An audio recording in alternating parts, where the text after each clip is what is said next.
Olá, sejam todos bem-vindos. Permitam que neste momento eu faça minhas apresentações.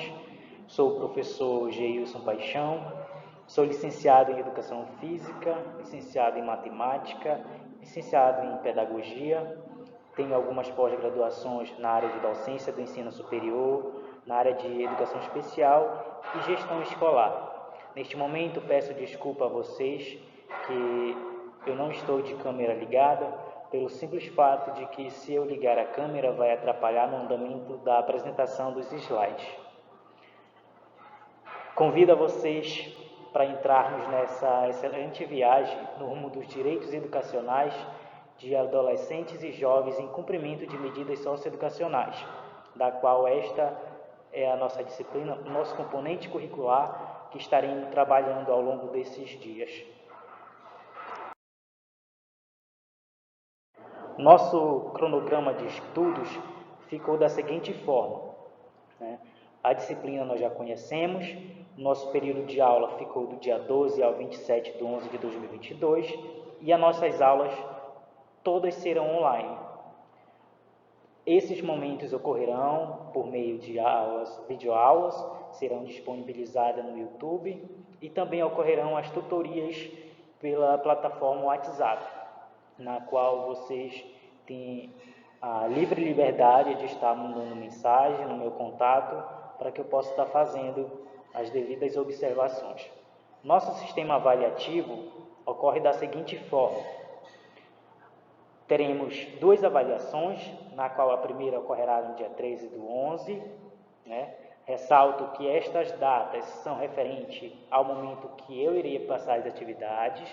As datas que vocês têm para entregar na plataforma é outra, é posterior a essa, tá? Fiquem cientes disso. A segunda avaliação, no dia 26 do 11, e os fóruns, no dia 27 do 11.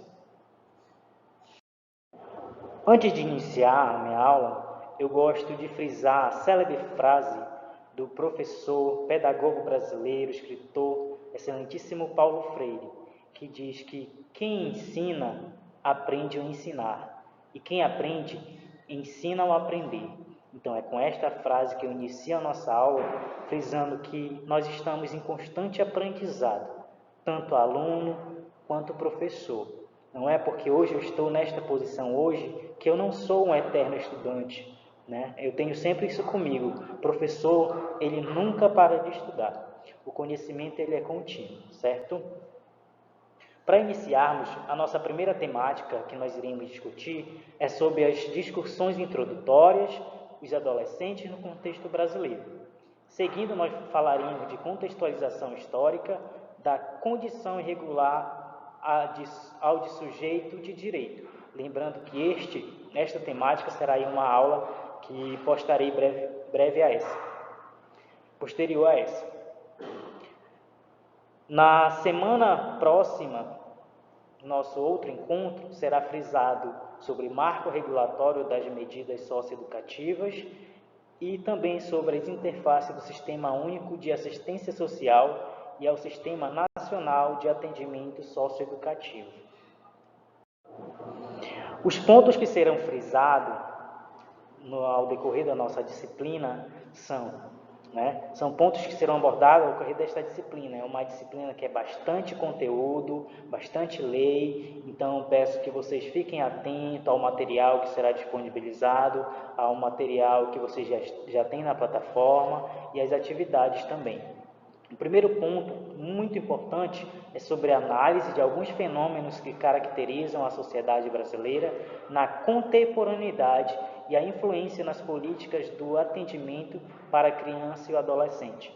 Sabemos que a nossa disciplina vai frisar bastante na questão, do jovem e adolescente, como foi, e como está sendo a questão dos direitos e deveres de jovens e adolescentes.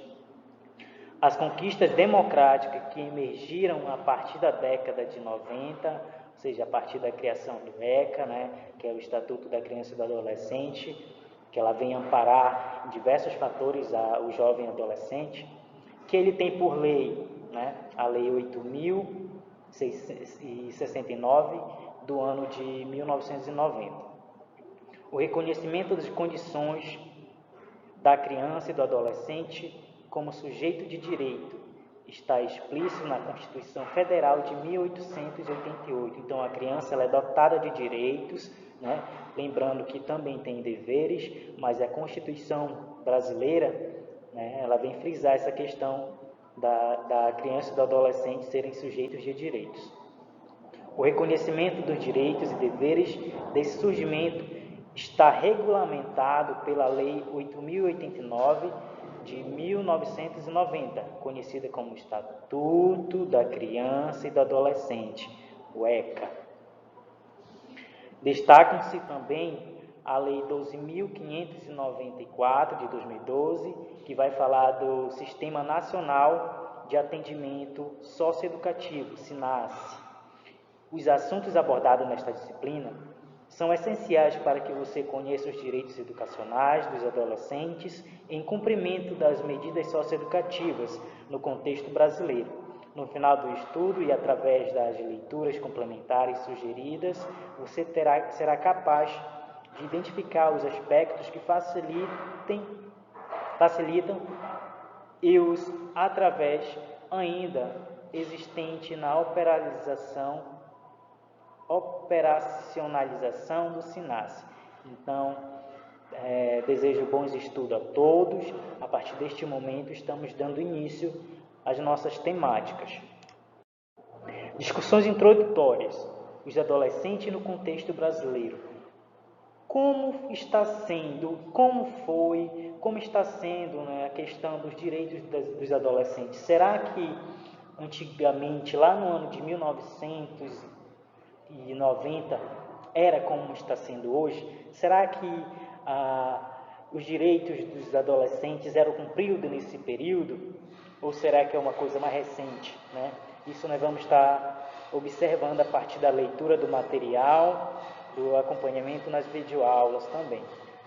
Atualmente, presencia-se na sociedade brasileira o aprofundamento das contradições sociais expressa no aumento do desemprego, ausência de políticas sociais e desigualdade de acesso aos direitos fundamentais.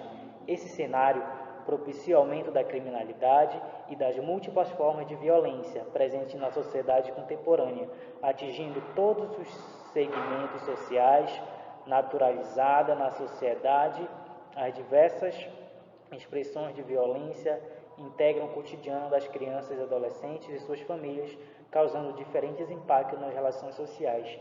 Ou seja, não só hoje, mas muito antes, né, as crianças elas vêm sofrendo, crianças, jovens e adolescentes, eles sofrem sobre a questão de violência, principalmente na contemporaneidade. Hoje é bastante visível, né, como agressões à criança, o bullying, que é uma coisa que está bastante inserido na sociedade hoje, uma coisa que é negativa, né?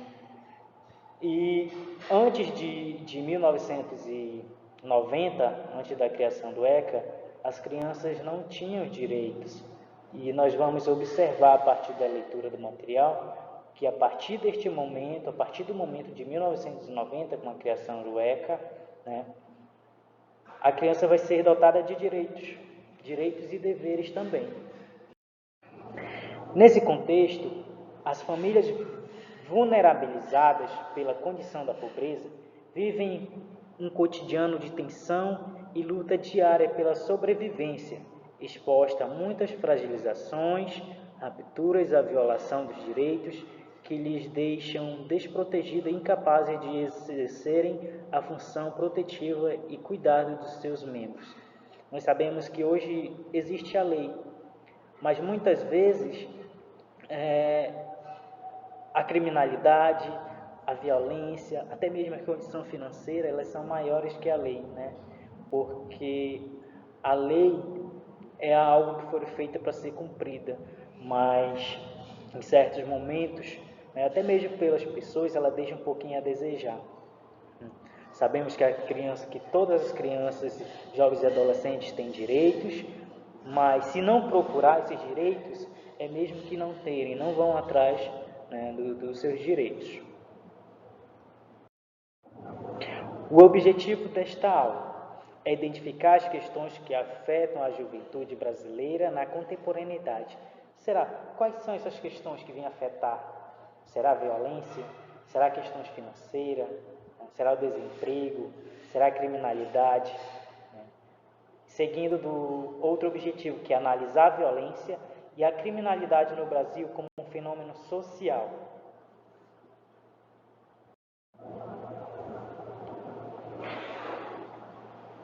Questões que emergem no contexto contemporâneo, Agora vão ser frisados alguns pontos que nós observamos nos dias de hoje, em pleno século XXI. O discurso da defesa da liberdade individual dissemina-se por todas as esferas da sociedade. Aí é uma coisa a se pensar, esse discurso da defesa das liberdades individuais. Muito se diz ali que nós temos a liberdade, mas nós observamos que muitas crianças, muitos jovens e adolescentes são presos à criminalidade, são presos à desigualdade social, são presos a não estar na escola. Então, tudo isso são fatores que influenciam nessa questão. Entretanto, também se observa que no limiar do século XXI, as pessoas nunca tiveram tão inseguras, incapazes de determinar o seu próprio destino. Às vezes as pessoas têm até medo de fazer algo, com medo de estar errado, de não ser o correto a fazer. Então, em pleno século XXI, a gente observa muita insegurança, principalmente na questão trabalhista. Muitos, às vezes, não conseguem emprego, se sente impotente, às vezes, muito assim, se sente insuficiente para aquele trabalho. Então, não é dessa forma que deve ser pensado. E como essas transformações afetam adolescentes e jovens brasileiros? Então, o poder público ele tem que ter um olhar bastante caridoso para nossos jovens e adolescentes nessas questões. Questão de fazer com que os jovens e adolescentes fiquem cientes de que eles têm direitos e deveres. Só um momento para que eu tome uma água.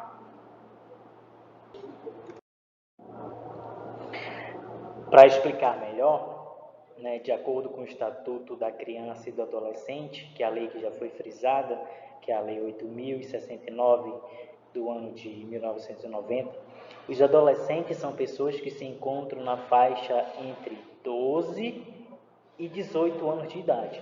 Lembrando, os adolescentes são pessoas que se encontram na faixa entre 12 e 18.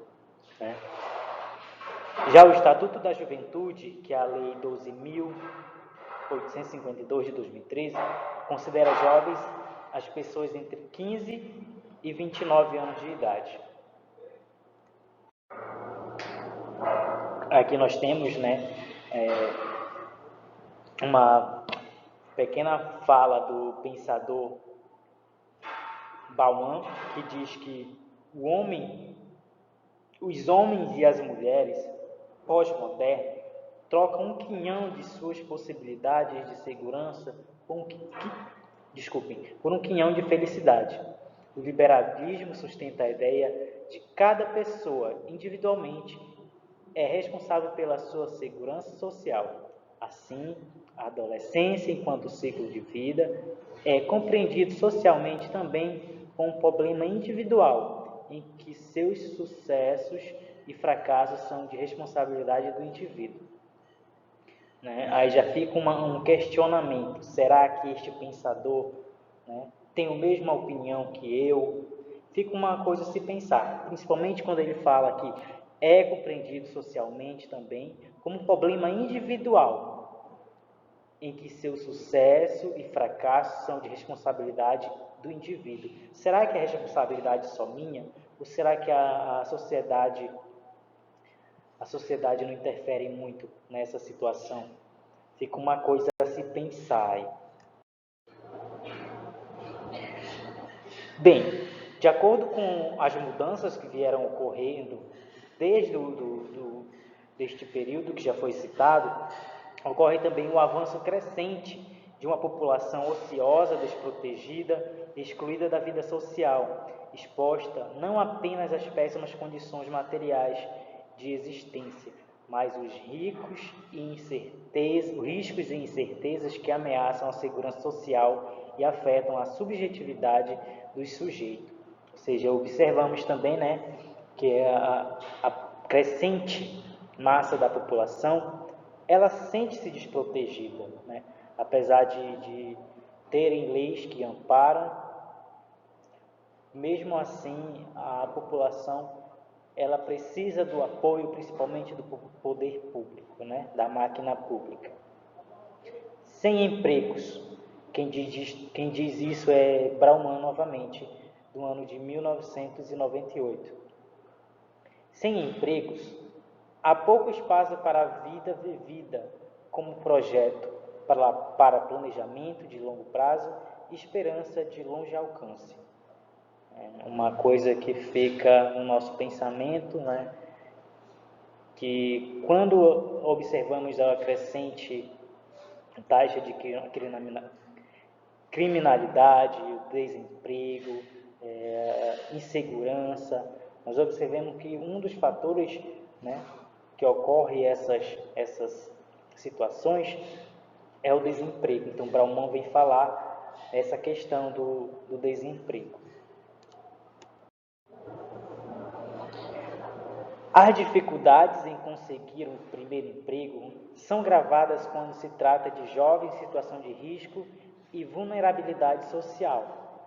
Nós observamos que pessoas,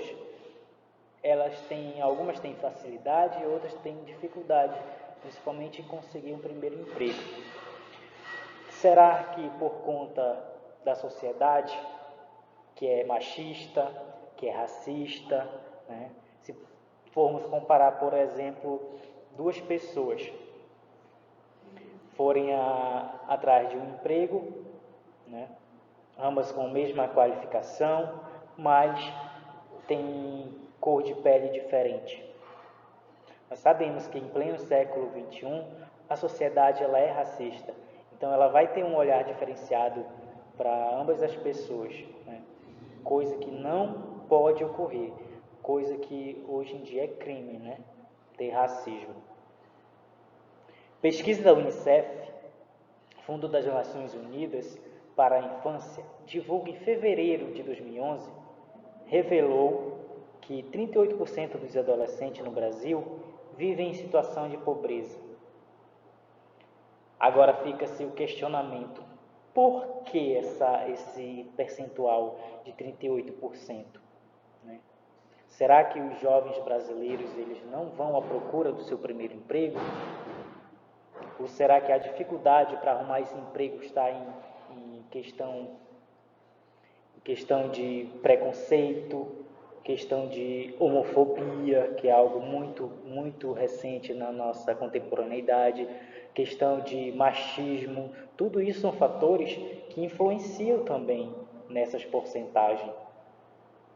Esse percentual é de 29% em relação à média da população brasileira. É uma taxa muito grande. 29% dos jovens em relação à população mundial.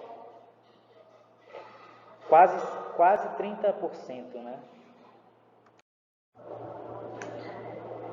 Reduzir a desigualdade social e garantir o acesso aos direitos e serviços sociais é uma tarefa difícil e complexa.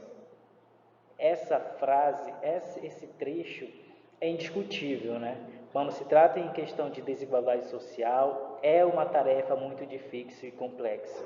Mas por que será? Isso porque os desafios enfrentados diariamente, que afetam principalmente crianças e adolescentes, não é resultado de um fator isolado.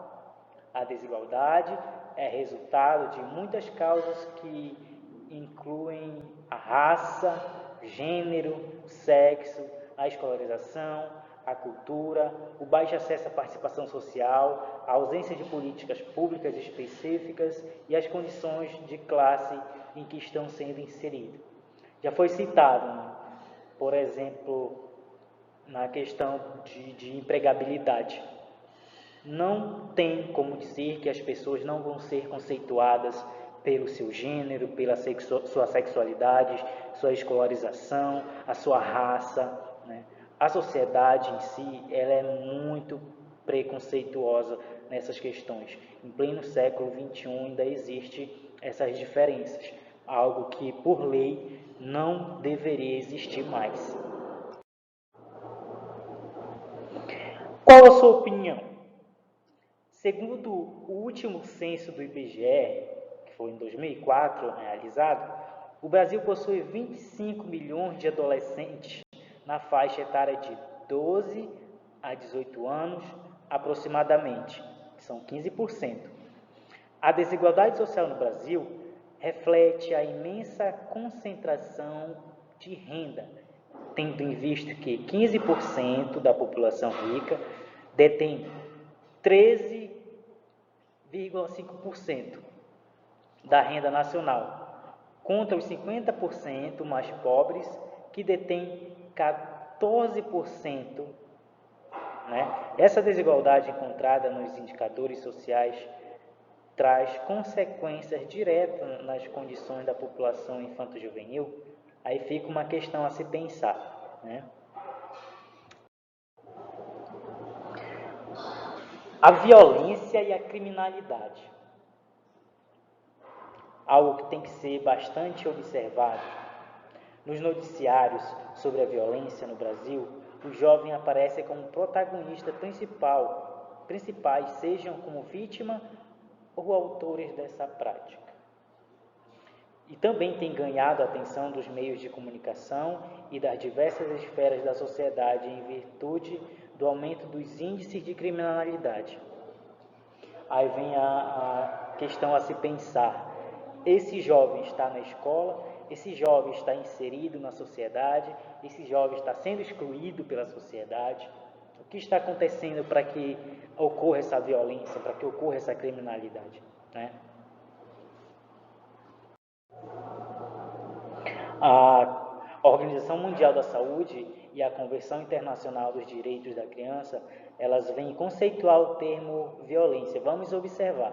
A Organização Mundial da Saúde diz que a violência é um uso intencional da força ou do poder físico, de fato ou como ameaça contra si mesmo, outra pessoa ou um grupo ou uma comunidade, que cause ou tenha muita probabilidade de causar lesões, morte, danos psicológicos, transtornos de desenvolvimento ou privações. Já as Convenções Internacionais dos Direitos da Criança vem dizer que, para a Convenção Internacional dos Direitos da Criança, por sua vez, a violência é compreendida como toda forma de prejuízo ou abuso físico ou mental, descuido ou tratamentos negligentes, maus tratos ou exploração, incluindo o abuso sexual.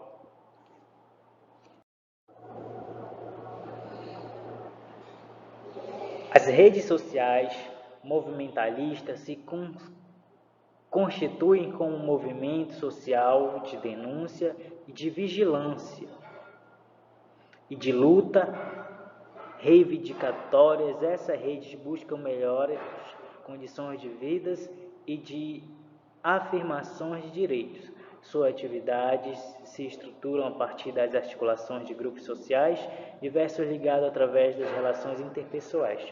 Nós sabemos que a relação interpessoal é um fator que contribui muito para a socialização. Quando eu me relaciono com os outros, eu sei me portar em sociedade, eu tenho uma boa convivência não só na família, mas na sociedade, na escola, em qualquer ambiente que eu convivo. Criminalização da pobreza. É um fenômeno global de maus tratos e preconceito enfrentado por membros mais pobres da sociedade devido às suas circunstâncias econômicas, muitas vezes influenciada por e perpetuando o racismo e outras formas de descriminalização. Pode se manifestar de várias formas que ocorrem comumente caso em penas excessivas por pequenos delitos, leis e políticas voltadas para limpar as ruas de desobrigados, fiscalização arbitrárias, prisões ilegais e, na sua forma mais sinistra, violência física ou homicídio. Então, este é um conceito, né, de criminalização e de pobreza. E como esses fenômenos afetam os adolescentes? Né? Como essa pobreza, essa criminalidade, essa violência vem afetar os jovens e adolescentes? Com base no senso comum, reconhecimento social estabelece uma relação direta entre adolescentes e a violência urbana.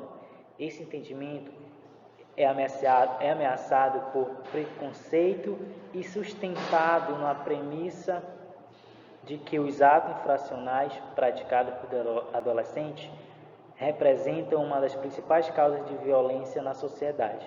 Então, nós vamos falar novamente da questão da violência, da criminalidade, e também nós falamos da premissa dos atos infracionais. E o que seriam esses atos infracionais? Lá no artigo 112 do Estatuto da Criança e do Adolescente, ele vem dizer que o ato infracional, ele considera-se uma conduta descrita como crime ou contravenção penal, quando praticada por adolescente maior de 12 e menor de 18 anos. Lembrando que essa faixa, se enquadra na questão dos adolescentes, 12 a 18 anos de idade.